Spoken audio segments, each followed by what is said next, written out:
sobre el tema que vamos a conversar ahora ya con el doctor Franco, que se trata sobre estudio anatómico patológico. ¿Qué significa eso, doctor?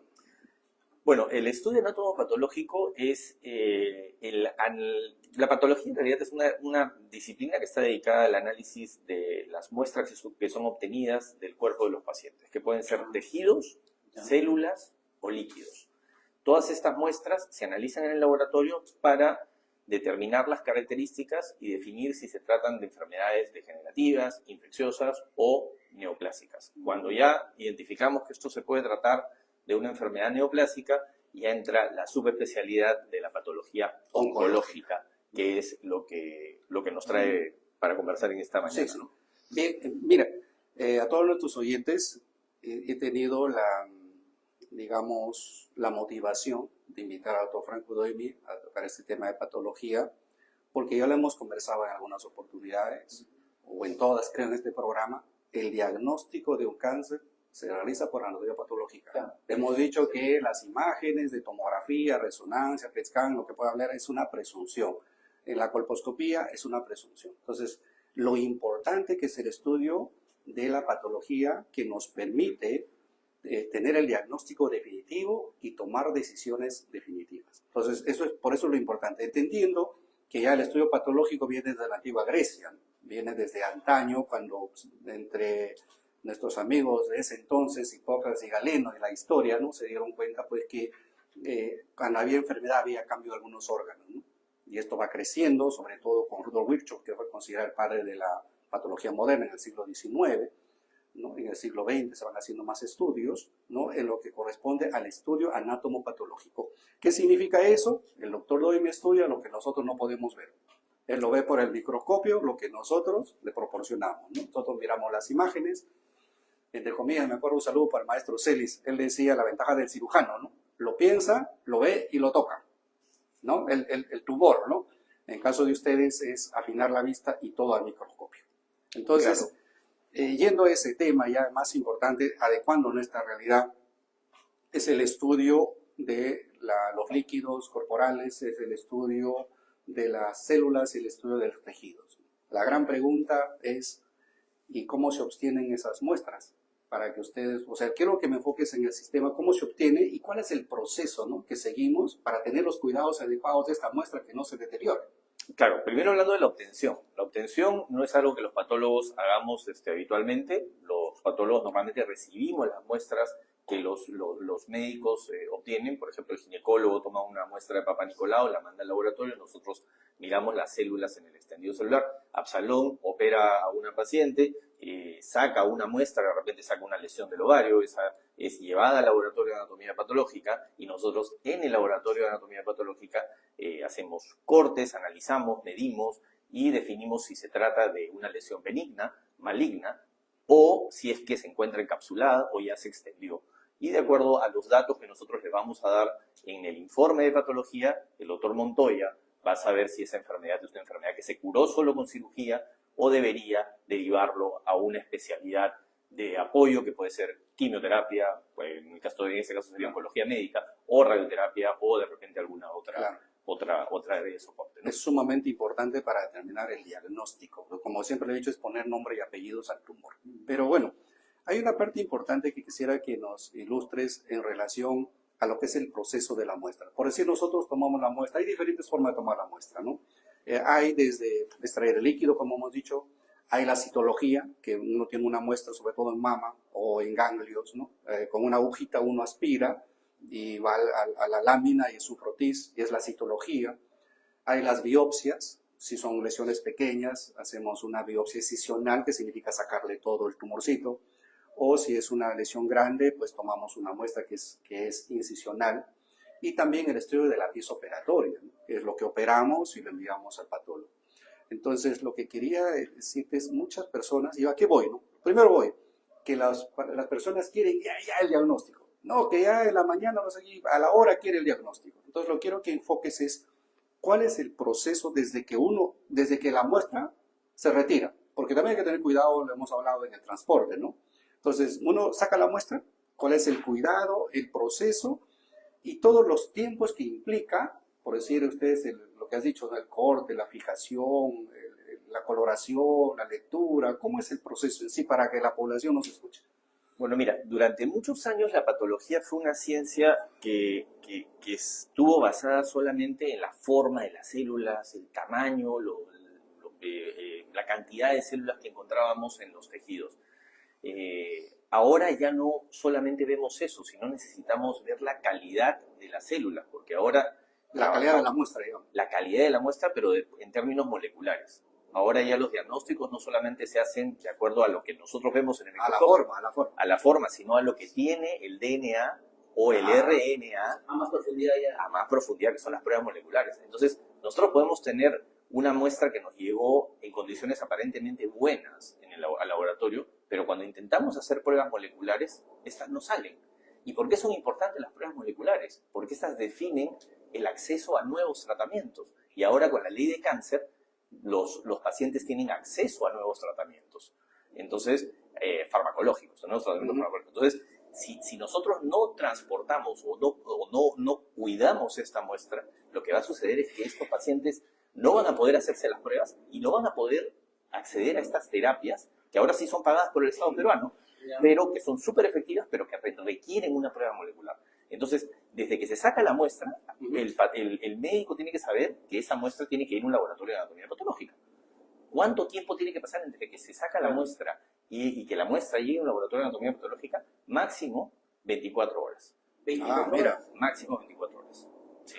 Y esas pruebas... Y esa muestra tiene que estar en formol. Exacto, eso Tiene que estar en formol. Y algunas veces se visto. Hay tiempos mínimos. Las muestras para ser procesadas pueden estar entre 6 y 72 horas. Nosotros siempre decimos, la muestra tiene que llegar al laboratorio máximo 24 horas. ¿Por qué? Porque a veces son muestras muy voluminosas, se tienen que hacer cortes para que el formol pueda penetrar y asegurar que el centro de la muestra esté apto para ser estudiado. Eso se llama la fijación. Eso se llama fijación. Mira qué interesante. O sea, tenemos 24 horas para que el tejido absorba, digamos, el formol, que es el medio, para poder luego empezar a procesarlo. Sí. O sea, la fijación en general es de 6 a 72 horas. 6 a 72. Pero Una cosita importante. ¿Y qué pasa cuando le ponen alcohol? El alcohol no es recomendable para la fijación. Pero a veces la fijación se tiene que hacer en formol al 10% acerado. Lo ideal es que en todo el país compremos formol de buena calidad, con fecha de caducidad, con una firma de un químico farmacéutico, y no prepararlo de forma casera como se hace en muchas instituciones de salud. Y yendo ahí, ya que estamos hablando de fijación, haciendo un paréntesis, hemos visto que el Papa Nicolau, por decir, eso sí se fija en alcohol. Sí. Pero también he tenido la oportunidad, hace unos años en provincia, que le ponen un spray. El spray básicamente tiene alcohol. Entonces, tiene la misma... Es válido eso. Es válido. A los que nos escuchan, por si acaso es válido. O sea, yo tenía un poco de duda. No lo hizo un patólogo, así que es válido. Sí, es válido, es válido. Lo que es importante en el tema de las muestras es que cuando nosotros, y un poco aleccionando a la población, recibamos o nos tomen una muestra, tenemos que decirle al médico que nos toma la muestra, doctor, ¿y dónde la van a mandar a procesar? ¿Cuándo va a llegar mi resultado? Más o menos el tiempo promedio de un estudio anatomopatológico en una muestra pequeña, obtenida en consultorio, debe ser entre 3 y 5 días. Que son los estudios básicos. Los estudios básicos, solamente para darle el primer nombre y el primer apellido. Para ya darle el apellido, el nombre completo, a veces hay que hacer pruebas adicionales que pueden tomar 5 o 4 días adicionales. Las muestras de mayor volumen, muestras que son obtenidas en clínicas, deberían no demorar más de una semana. Entonces, perfecto. Pero el resultado de anatomía patológica no es como un resultado de laboratorio, que me voy, tomo en la mañana una muestra y en la tarde tengo el resultado en mi celular. No es así, esto lo vemos patólogos que hemos hecho una especialidad en oncología. Claro. En mi caso yo hice una especialidad de patología general y después una de patología oncológica, y al final nosotros somos los que vemos. No es como el laboratorio clínico en el que esto entra a una máquina y bota un resultado. Claro, también en ese concepto de responsabilidad que lo hemos conversado al inicio, porque hay que ser muy específicos en el diagnóstico, y eso también es algo grande que en verdad reconocer en ustedes. Cuando hay alguna duda, entre ustedes se reúnen y miran la misma lámina, lo que hacemos en el INE, por decir, ¿no?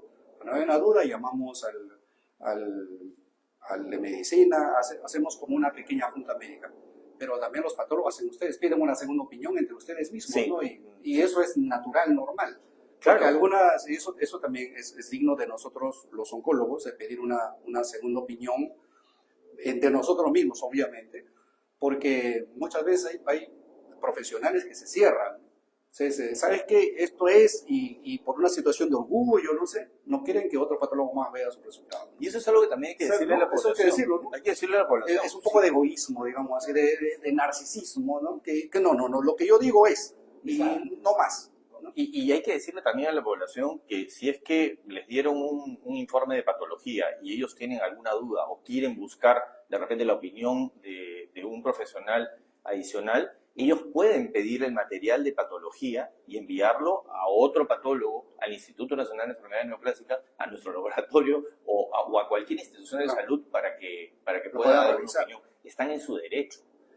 Están en su derecho. No les pueden negar los tacos y láminas. Sí, a veces material de patología, eso, ¿no? Que no me quieren dar, que me dicen que no, que ya se perdió, y eso también es un acto es un archivo de responsabilidad, ¿no? Claro.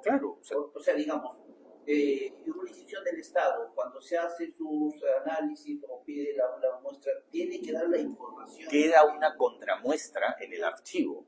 Claro. Eso de ahí se llaman tacos y láminas. ¿Cuánto tiempo lo guardan ustedes? La norma nacional que está en construcción dice que 10 años. 10 años. Pero el Instituto de Enfermedades Neoplásicas, ahora que tiene el Banco de Tumores, guarda indefinidamente, sí, dependiendo de las necesidades.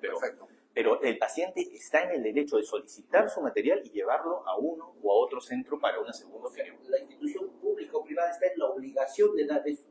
Sí, es el derecho. Es el derecho. Sí, es el derecho. Está pagando, ¿no? O es un derecho. Alguien paga de repente el CIS, pero al final el instituto, la institución o el servicio de patología custodia el material del paciente, pero ese material es del paciente. Claro. El paciente puede pedirlo, no tienen que pedirle DNI ni que hagan más que solamente firmar certificar que es la persona, ¿no? Ese material. O sea, frecuentemente se niegan a dar por celos o profesionales o por miedo a que han hecho un informe mal, un resultado negativo o errado, digamos. No he tenido que se hayan negado, pero que sí no le facilitan las cosas a los pacientes. Parece que les estuvieran haciendo un favor. Sí, es muy complejo. Sí, Bien, bueno. Es importante esto, que quedamos en claro que los pacientes tienen todo el derecho de solicitar láminas para su láminas y tacos, que se llama, para su revisión, pidiendo una segunda opinión.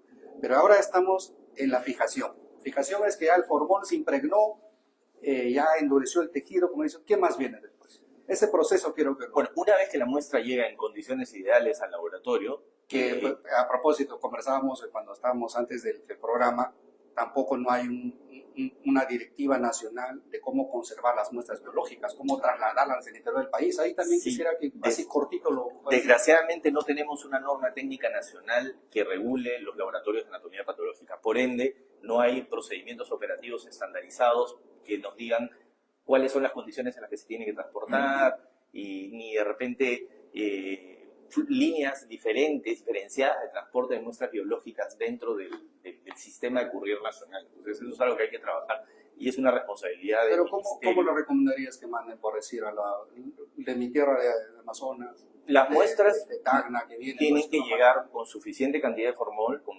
el formol debe ser aproximadamente 10 veces el volumen del tamaño de la muestra, completamente cerrados en forma hermética y se transportan con temperatura ambiente, no requiere que sea bien rotulado, que sea bien rotulado. Eso es muy importante. Eso es muy importante, tiene que venir con información, ¿no? Porque a veces solamente mandan la muestra y no dicen ni siquiera la edad del paciente. Entonces es importante poner el nombre completo del paciente, identificadores como el DNI, la fecha de nacimiento, y qué cosa es lo que están mandando. Si es que estamos mandando algo de la mama derecha o la mama izquierda, porque es completamente diferente. Entonces, toda esa información tiene que estar en un documento y las muestras también deben tener esos mismos identificadores. Claro, el rotulado de la pieza operatoria es fundamental, que lo hacemos en patología, por decir, cuando hacemos cirugía de conservación de la mama, los bordes, cuando operamos melanomas, los bordes, ¿no? Esto también es importante. Nosotros ponemos un hilo, 2 hilos, 3 hilos, lo vamos, digamos, identificando cada borde porque ellos colorean los bordes, porque para es importante en una resección de tumor, ¿no? Yo tengo que decirte, si es que tú te quedaste corto, en el borde ¿en qué borde te quedaste corto, ¿no? externo, derecho, izquierdo, claro, Sobre es todo importante. en zonas, por ejemplo, cerca al ojo, cerca a la boca, cerca a la nariz, porque no puedes ampliar ese Claro, puedes borde ampliar. por gusto, ¿no? Claro, entonces si se puede ampliar, bueno, se puede operar. De lo contrario, tiene que ir a tratamiento complementario si es que es sensible a la radiación, etc. Eso es importante en la regulación de la muestra, pero no olvidemos también la información clínica que tiene que haber en el pedido del estudio, en el formato, tiene que haber información clínica, por decir los hallazgos clínicos, los hallazgos del laboratorio, los Claro. marcadores tumorales, los estudios tomográficos, eso a los colegas, por favor, tú, que Pero tienes es que pelear si todos los días tuviéramos- o llamarlo, ¿no? O sea, Es si decir, realmente tuviéramos una norma y que esa norma se respete y que sea la que debemos cumplir todos los laboratorios y todas las instituciones de salud, yo creo que las cosas cambiarían de forma radical. Entonces hay que instar al Ministerio de Salud de que promueva esta elaboración de esta norma. Uniformizar, ¿no? Claro, porque es tan importante desde la identificación de las muestras hasta que llegue. Entonces, pero esa norma está pendiente y No. esperemos que no haya un No. cambio de gobierno no, para que pueda ser publicada. no estamos en desacuerdo con las actividades del ministro, pero el sector salud hay muchas cosas por hacer y él está ignorando el colegio, creo, ¿no? O sea, está fuera de foco. Pero bueno, nuestro país es único. Entonces ya tenemos, te corté en el momento que estábamos de lo que es la preparación de la muestra, la rotulación de la muestra, ya está fijado. Vienen los cortes, si no me equivoco. Sí, en el laboratorio se hacen una serie de procesos químicos que no vamos a detallar, que al final hace que nosotros obtengamos unas láminas pequeñas de vidrio, que son las que miramos. Ahí quiero que enfatizar. Hay tumores grandes, como tumores de ovario, por decirte, y ustedes minuciosamente tienen que estudiar lo que macroscópicamente les parece maligno, ¿no? O sea, lo identifican, ¿no? ¿Cómo hacen esa parte? Bueno, Porque ya no vas a estudiar todo a el través de tumor, los que es años 40, y 50 y la centímetros. experiencia, uno puede identificar ciertas características que deben ser incluidas en el reporte de patología. El tamaño del tumor, si es que compromete la cápsula, si es que no compromete la cápsula, si es que está infiltrando algún órgano vecino o no, por ejemplo, el colon, de repente si es que infiltra la serosa, no infiltra la serosa, el estómago, si es que infiltra la serosa es la capa superficial, por si acaso. Sí, la superficie. Entonces, de acuerdo a ese muestreo que nosotros vamos a hacer, vamos a determinar el estadio patológico. Y con el estadio patológico se da la información pronóstica y se dan los tratamientos complementarios. Entonces, es importante esa información y lo que viene después son las pruebas complementarias que se hacen en ese tumor. Ajá, pero yendo en el esquema que estamos desarrollando, o sea, tienes ya los cortes, ¿no? Lo pones a las láminas, lo más representativos. También, ojo, que el estudio de las patologías benignas son muestreo, mientras que el estudio de la patología oncológica prácticamente es todo el tejido cuando es pequeño, se ingresa todo el tejido. Es mucho más. Entonces ustedes hacen los cortes, ¿no? Hacen los cortes. Y luego viene la coloración todavía, ¿no? Y luego la lectura. A ver, infórmanos un poquito de eso. La coloración es la misma coloración utilizada del doctor Virchow, que hace muchísimos años, es la coloración clásica, se llama hematoxilina eosina. Rosadito y moradito. Sí, rosadito y moradito. Así Y lo miramos al microscopio y en el microscopio podemos determinar la forma de las células, el tamaño, y ya eso es un tema netamente de patólogos. Lo interesante es que ahora esa imagen se puede digitalizar. Claro. Ahora esa imagen, los microscopios tienen unos sistemas especiales que se llaman escáneres y esa imagen puede ser digitalizada. Esa imagen es digitalizada, puede viajar de un punto a otro punto, puede viajar desde tu tierra hasta Lima para que la vea el doctor Doimi, y el doctor Doimi, si no sabe, lo puede mandar al MD Anderson en Houston y el MD Anderson darnos una opinión. Entonces es una maravilla y esta es una nueva era en la patología, que es la patología digital. Entonces va a cambiar y creo que eso facilitaría mucho las cosas en nuestro país y acortaría las brechas entre... Claro, es muy interesante lo que acaba de decir, por decir, si se implementa ese programa, no tenías que enviar las muestras. Tendrías que tener un laboratorio, Claro, un laboratorio central que recoja, digitalice y que mande las muestras. Pero eso lo conversamos hace tiempo, cuando yo estaba en un pequeño espacio político, lo conversamos y hay algunos esbozos sobre eso cuando hablamos de banco de tumores y todo lo más en la Ley Nacional del Cáncer. Sí, está contemplado el estudio patológico. Mira, qué interesante. Estamos hemos proyectado un poquito más.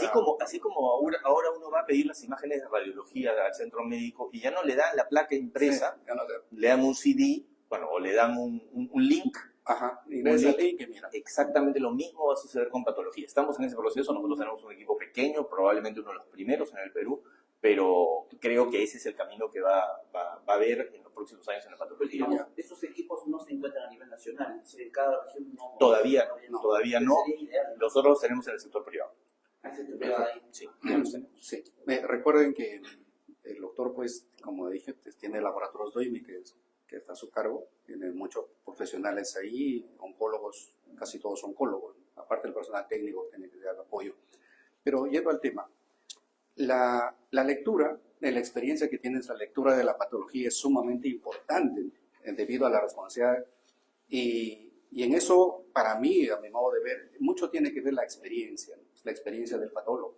La experiencia tanto en casuística como en los años que ha leído, ¿por qué me pongo énfasis en ello?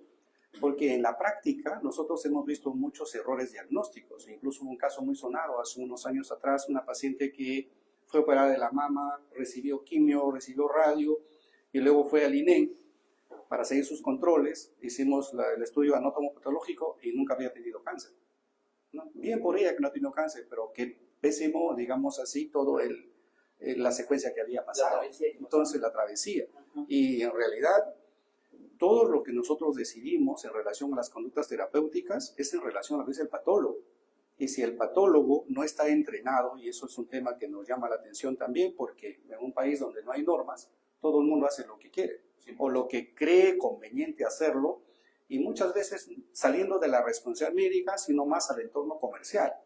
O sea, yo soy bueno, mi negocio crece, pero yo quiero recibir de todo, no importa. Yo recibo todas las muestras, yo no discrimino entre ser patólogo general o patólogo oncólogo. ¿No? ¿Eso alguna apreciación que tienes al respecto?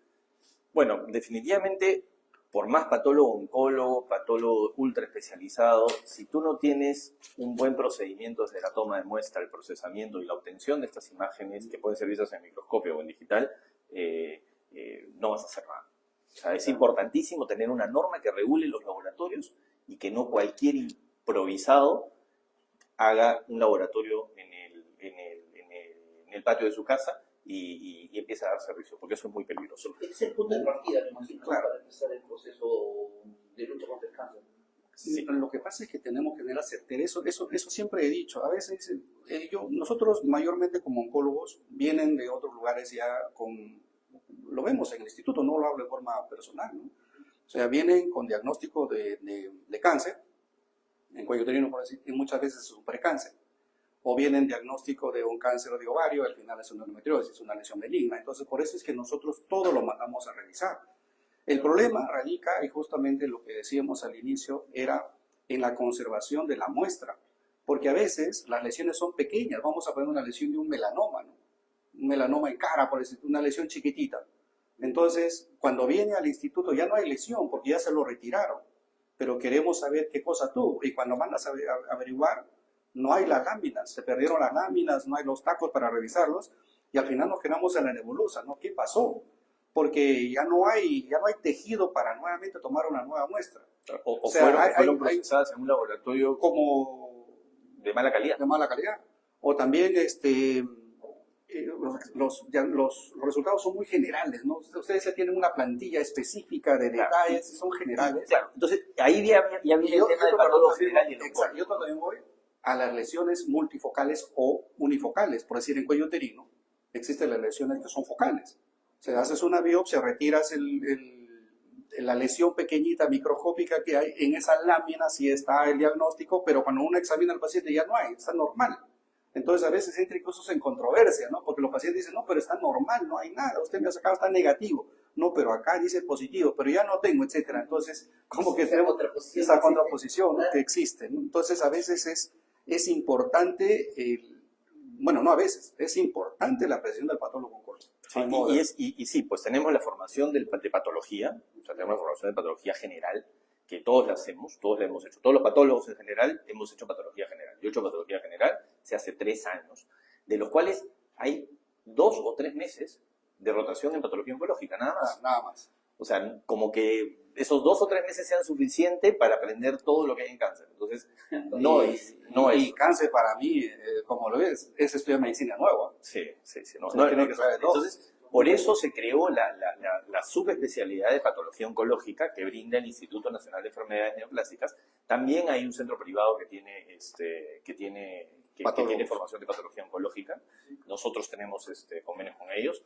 Y son 2 años de estudios adicionales. Entonces, para ser patólogo oncólogo uno tiene que hacer patología general y después patología oncológica 2 años más. O sea, son 5 años de estudios.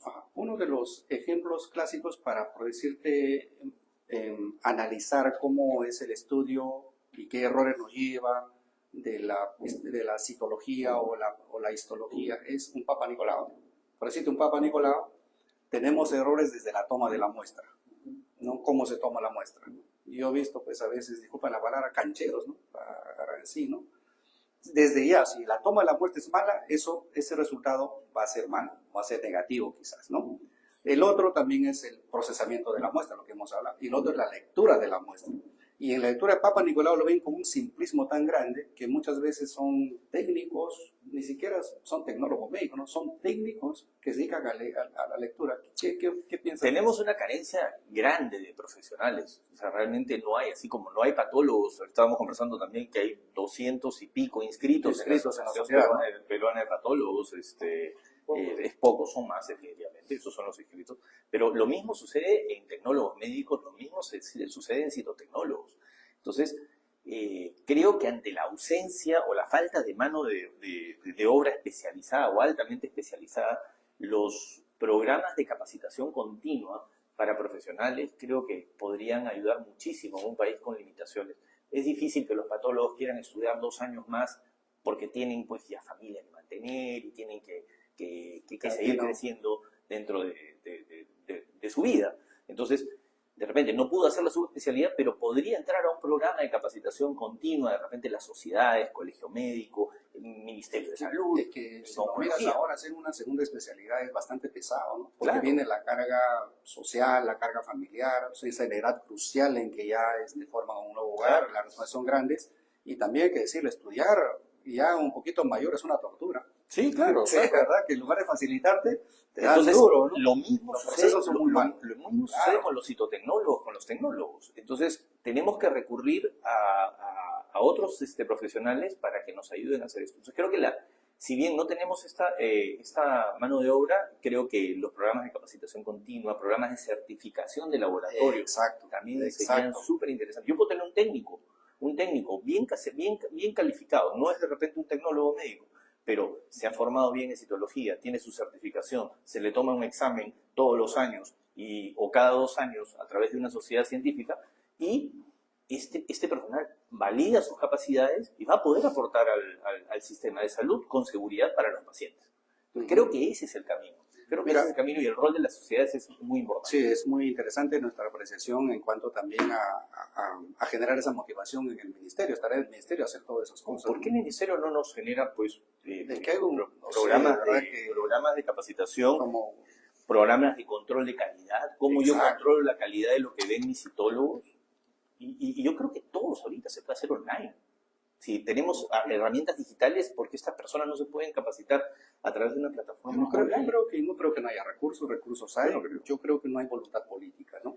Bueno, mira, 8:45 de la mañana me escribe la señora Marta de Piura, Suyana, Piura. Nos pregunta, ¿y a qué le llaman biopsia congelación? Mira, que el término médico lo tiene, debe ser mira, ha pasado por eso. Claro, previo a que llegue al laboratorio, a veces hay necesidades de que el patólogo intervenga dentro del área, dentro de la sala de operaciones. Más de una vez hemos entrado con Absalón y me ha pedido que lo apoye y darle un diagnóstico rápido dentro de sala de operaciones. Para eso hay una técnica que se llama congelación, que se hace en sala de operaciones. Es una técnica ultra rápida basada en congelamiento del tejido y en ese momento le podemos decir, Absalón, la paciente tiene cáncer, la paciente no tiene cáncer.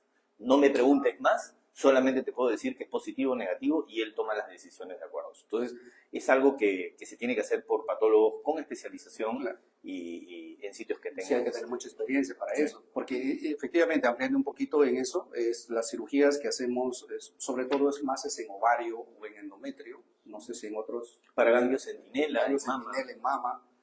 es muy importante porque retiramos la pieza operatoria y hay también un punto de vista oncológico. O sea, los procedimientos oncológicos son diferentes a los procedimientos quirúrgicos para una situación benigna. Entonces, esto, por decir, es importante cuando tenemos que preservar la fertilidad, por decir, en mujeres, ¿no?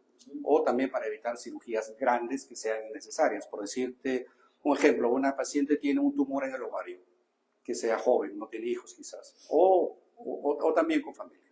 Simplemente son cirugías de preservación. Entonces, si el doctor retiramos del punto de vista oncológico, todos los cuidados oncológicos, retiramos esa tumoración, y el doctor en mismo sala de operaciones, en ese mismo momento me dice si es positivo o negativo, o sea, maligno, benigno o maligno. Nada más. Si es benigno, la cirugía termina. Conservamos el otro ovario, conservamos el útero, no tocamos ganglios, etc. Pero si me dice que es positivo, la cirugía continúa para hacer lo que se llama un estadiaje, ¿no? Significa retirar todos los demás órganos que corresponden. ¿Por qué es importante? Por dos razones. Uno, cirugía innecesaria, que es mayor. El otro, la sobreexposición a doble gasto y doble cirugía. ¿Por qué? Porque si esperamos, como sucede muchas veces en nuestro país, lo operan, sacan el tumor, lo estudian y luego vienen al instituto y dicen, me salió cáncer. Ah, no, te tenemos que reoperar. No, pero yo estoy bien, yo ya no necesito porque la herida está buena, no. Pero tenemos que operarte para completar la cirugía porque esa que te hicieron no es adecuada para lo que necesita desde el punto de vista oncológico. Mira qué importante. Entonces, para evitar eso, doble anestesia, doble hospitalización, en sí, doble gasto, como se dice, doble exposición a un paciente, doble riesgo, es que tomamos acción en ese mismo momento. ¿No? Y también cirugías innecesarias, por supuesto que sí. Sí, muy bien. Entonces, ilustrando... Sí, 8:48 de la mañana, esto es Viviendo con Esperanza a través de Radio Frecuencia A en los 99.5, la frecuencia modulada. Agradecemos a nuestros oyentes. Comuníquense con nosotros al 99 55 13 839. Hemos recibido la pregunta de una ciudadana de acá de Guaycán. Ana nos pregunta, ¿cómo es el procedimiento correcto para realizar imagino ser sobre el Papa Nicolau, una muestra del Papa Nicolau?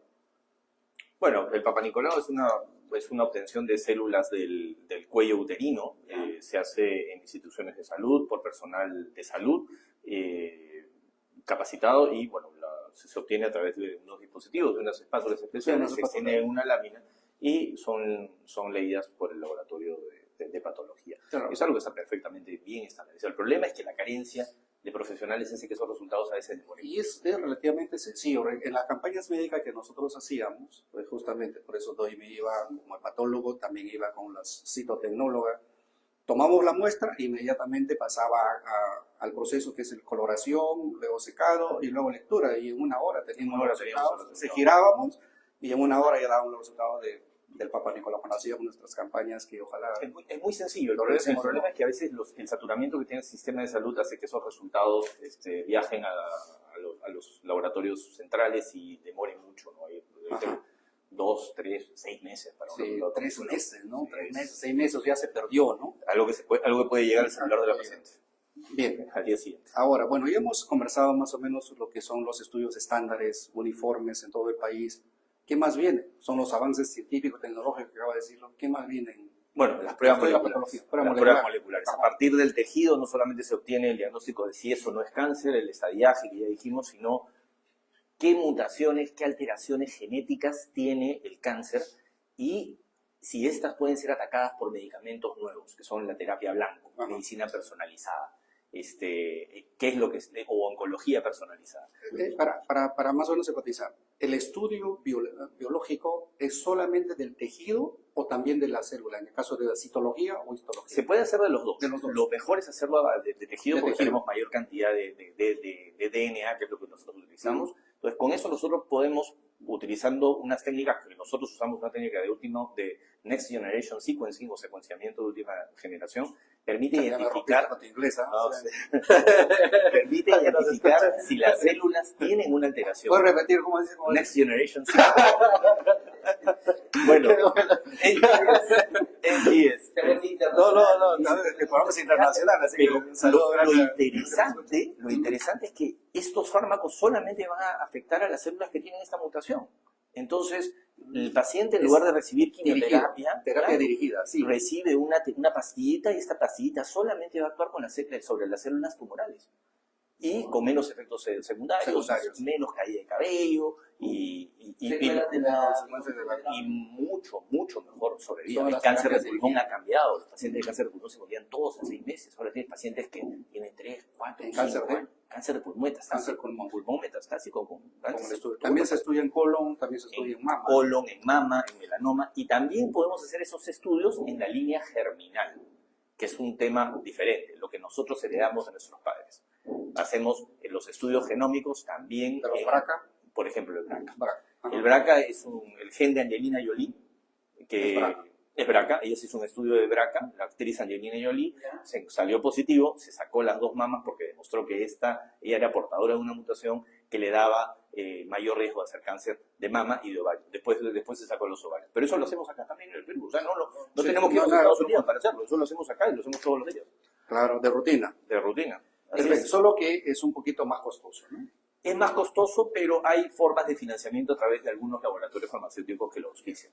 Ajá. Aparte de la biología molecular, la secuenciación que lo dijiste, aparte estamos haciendo algunas técnicas de patología digital, dijiste, ¿no? Que eso sí. También está dentro de eso. La digitalización de las imágenes nos va a permitir hacer análisis computacionales para que con herramientas de inteligencia artificial, de acuerdo a lo que ve la computadora, nos pueda decir este cáncer es de tal tipo y debería hacer tal o cual prueba. Lo que se ve ahora ya no es poner los ojos al microscopio, ahora todo es en pantallas. Pantallas y aumentadas a la N, ¿no? Sí, y con mejor calidad, resolución. Con algoritmos que te dicen dónde está la mayor concentración de células o qué área deberías poner mayor atención o menor atención. Entonces, la patología digital y los algoritmos van a hacer que nosotros los patólogos hagamos mejores diagnósticos y que los patólogos que no tienen tanta experiencia puedan acercarse a la experiencia de los más viejos como nosotros. Uh-huh. Hay siempre una digamos, inquietud. Hemos hablado de biología molecular, implicación de la genética, pero lo que más ahora se hace es la inmunistoquímica. O sea, por decirte un caso, bueno, no sé si me está escuchando, un caso que tomográficamente, clínicamente, por laparoscopía, por todo, es un NM, ¿no? Una neoplasia maligna. Han hecho ya, hasta ahorita, 9 inmunistoquímicas y todo sale negativo, células atípicas. O sea, ¿qué particular tiene la inmunistoquímica? O sea, ¿en qué caso se hace? ¿Para qué se hace?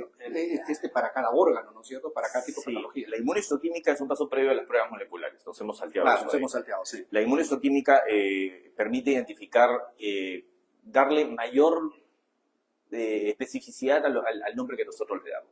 Sirve para decir si es que un linfoma es de células B, de células T, si un cáncer de mama va a ser receptores de estrógeno y podría recibirte terapia hormonal o no lo es. Para cáncer de colon permite evaluar la inestabilidad microsatelital. Nos permite agudizar en el diagnóstico, pero es una herramienta que siempre se utiliza en oncología. Siempre se utiliza. Y no está mal pedirla. Si el claro, patólogo lo pide. Claro, pero lo que voy es también que también tiene un proceso, ¿no? O sea, por si pides 2 marcadores y luego no es concluyente, pido 2 más y todo eso retrasa el tiempo. Lo digo porque a veces genera incomodidad, ¿no? El paciente quiere ya el resultado, ¿cómo es posible? Me hacen tantos estudios y sale, no sale y no sale. Entonces, a veces es bueno entender los tiempos y por qué se dilatan los tiempos haciendo más estudios, entendiendo que el diagnóstico oncológico es un acto enorme de responsabilidad porque no solamente depende del tratamiento de un paciente dirigido, sino lo que depende es la vida de un paciente. Sí. Y no le vas a dar quimio a un paciente que no tiene una enfermedad oncológica. Pues entonces hay que afinar, hay que llegar hasta el punto final. Entonces hay un poquito de paciencia, ¿no? Es decir, a la génesis de la enfermedad. Claro, a llegar al punto final es que llegamos, estamos caminando en gris y hay que llegar al final con la inmunistoquímica, decir esto es, digamos, blanco-negro. Claro. Hasta ahí hay que llegar, hay que afondar. Por eso es importante todas las técnicas que se utilizan en el estudio patológico. Y por así decirlo, todas las inmunos te salen, no son concluyentes. Podemos entrar a las pruebas moleculares. A veces es necesario. No es muy frecuente tener que recurrir a las pruebas moleculares para dar ese blanco-negro, obviamente, ¿no? Pero a veces sí se requiere. Pero lo que es importante es la comunicación. Si el patólogo tiene algún problema, tiene que llamarlo al médico y decirle, oye, me voy a demorar porque tengo un problema, dile a tu paciente. Y eso a veces no sucede. No sucede. Eso a veces no sucede. Entonces creo que comunicarnos, y acá estamos comunicándonos, es muy, Exacto. muy importante para que tanto el paciente calme su ansiedad y que el médico también sepa que el caso es difícil y pueda ir avanzando en lo que, de acuerdo a lo que el patólogo le va diciendo. Claro, porque el paciente ya está atravesando un drama y Claro. hacerlo esperar es... No, y lo peor es que no le dice nada, Claro. no, ya está mi resultado, y no está su resultado. Entonces es importante que haya esa comunicación. Y eso sobre todo para los médicos jóvenes, ¿no? Los médicos jóvenes ahora veo que salen con una sed de querer lucirse, ¿no? Y TikTok. incluso va por, Sí. a veces los maestros dan indicaciones y los otros vienen, no, te lo cambian al toque. Antes, por decir, el maestro, nuestros formadores, nuestros mentores, había alguna duda, lo llamabas, ¿no? Maestro, acaba de ver su paciente, le ha pedido usted tal cosa, y das una opinión, una sugerencia, lo que decíamos el app, ¿no? Ahora no, ahora es ya, como que decir, tú no figuras, yo soy lo máximo y lo hago, ¿no? Se ha perdido un poco cuando cometa un error, le dicen que como es joven tiene derecho a un error. Eso, bueno, eso es un tema muy aparte, pero yo nunca en mi vida estoy de acuerdo con la curva de aprendizaje. Siempre he dicho, la curva de aprendizaje no puede haber víctimas, igual que ustedes. Paciente, no vas a decir, patólogo nuevo, sí, tiene derecho a equivocarse, pues tenía un diagnóstico errado. Por eso es importante. Ahora están los mentores. Claro, pero Para por las eso también escuelas. es importante tener las reglas claras de juego. Y por eso, nuevamente, es importante tener una norma. Mientras no tengamos una norma, todavía vamos a estar con algunos vacíos dentro de nuestra especialidad. Muy bien, qué interesante de abordar este tema. Algunas palabras de apreciación en relación a la responsabilidad que implica también con los patólogos generales. ¿Qué les puedes decir? Porque son los patólogos generales que a nivel nacional hacen muchos estudios de este tipo, ¿no? Sí, claro, la gran mayoría de hospitales tienen patólogos generales, que es muy fácil comunicarnos. Ahorita en Google busquen, si tienen una duda, consulten. No pongan en riesgo la salud de un paciente si es que tienen alguna duda. Todos nos equivocamos, algunos más que otros, pero todos nos equivocamos. Pero si El que no se equivoca, el que no hace nada. así es. Pero lo importante es Así es. consultar, tener la mente abierta. Todos nos podemos equivocar. Pero si yo tengo la posibilidad de mandarle algo al doctor Doimi por WhatsApp para resolver una duda, que lo haga. Y si no, está el Instituto Nacional de Enfermedades Neoplásicas, la Seguridad Social, hay que conversar y discutir los casos entre todos en favor de nuestros pacientes. Muy bien, qué interesante, ¿verdad? Que es tener a Doimi acá es iluminar el ambiente oncológico, ¿no? Es muy, muy interesante, una visión muy clara. Quizás este programa es necesario o era necesario hacerlo porque hay errores de interpretación, hay errores de procesos, hay errores de lecturas, hay errores diagnósticos. Bueno, hay un montón de cosas como no está normado y como que cada quien hace lo que yo creo que cree que lo hace bien, y muchas veces en oncología no es así, somos celosos en eso. Pues creo que con el programa se aclararon muchos temas, ¿no? Palabras finales, Doimi, con tu gente que ahorita está trabajando mientras tú estás acá. Sí, estamos trabajando, me están esperando. Nada, agradecerles mucho la invitación, el espacio, agradecer a todos los radioyentes y espero... Como reflexión, ¿qué le puedes decir a los pacientes y a los pacientes sobre todo en relación a esta situación y sobre todo que aquellos que están esperando un resultado de patología o qué le puedes decir? Que confíen en su médico, los médicos tratamos de hacer lo mejor por ellos, y hay que tener paciencia a veces porque los sistemas de salud no responden a la velocidad que nosotros queremos. Lo que sí es importante es que está bien de repente que nosotros podamos consultar con una, o dos o tres diferentes especialidades. Entonces, consultemos. Mientras más opiniones tengamos, mejor. Entonces, si no estamos de acuerdo con lo que nos dijeron en un sitio, vamos a otro sitio o vamos a otro sitio. Al final, la idea es que los pacientes tengan el mejor tratamiento ajustado a su gran necesidad. Perfecto. Bueno, el doctor Doimi se dedica, como lo he dicho previamente, también a la parte académica y también tiene su estudio de laboratorio. No, estudio no es. El laboratorio se llama patología oncológica. Oncológica. No lo pueden, eso está en internet, así que no es necesario por ahí hacer más alusión. A ver. Sí, efectivamente son exactamente las 9 de la mañana, llegamos a la parte final de Viviendo con Esperanza, programa que está transmitido a través de Radio Frecuencia. Palabras pedidas, doctor. Sí, muchas gracias. Sí, muchas gracias por tenernos siempre presente. Gracias por seguirnos. Nos invitamos siempre a continuar las redes sociales, sobre todo en YouTube, que estamos teniendo bastante impacto, y para seguir generando esta información que es muy buena sobre el cáncer. Bueno, muchas gracias y espero que próximamente nos estemos volviendo al campo a ver a muchos pacientes, a ayudar a nuestras campañas, ¿no? A volver a nuestras campañas, a volver a encontrarnos con nuestros pacientes en el campo. Y aquí en Lima tenemos que hacer esta Por supuesto que De sí. todas maneras. Muchas Estuvo con gracias. ustedes Manuel Melo, doctor Montoya y el doctor Doy aquí en Viviendo